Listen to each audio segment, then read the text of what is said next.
1 জানুৱাৰীত পালন কৰা হয় জনতাৰ দিন।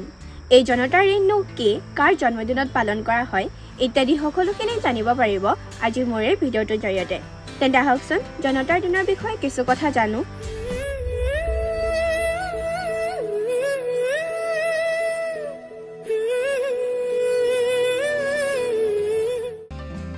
1 জানুৱাৰী জনতাৰ দিন। অসমৰ প্ৰাক্তন মুখ্যমন্ত্ৰী জননেতা শৰৎ চন্দ্ৰ সিংহৰ জন্মদিনটো জনতাৰ দিন হিচাপে পালন কৰি অহা হৈছে।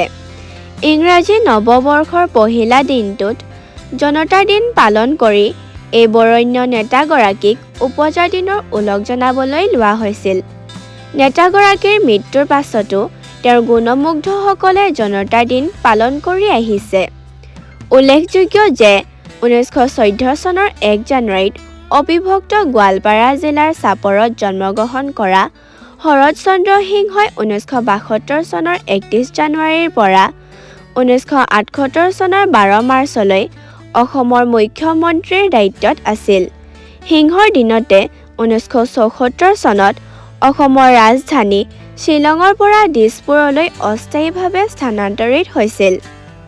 অনাড়ম্বৰ জীৱন আৰু জনসেৱাৰ প্ৰতি থকা সমৰ্পিত মনোভাৱেৰে তেওঁ হৈ পৰিছিল অসমৰ ৰাজনীতিৰ এক বিৰল ব্যতিক্ৰমী চৰিত্ৰ।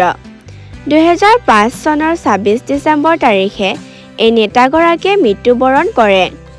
আজিলৈ ভিডিঅ'টো ইমানেই। ধন্যবাদ।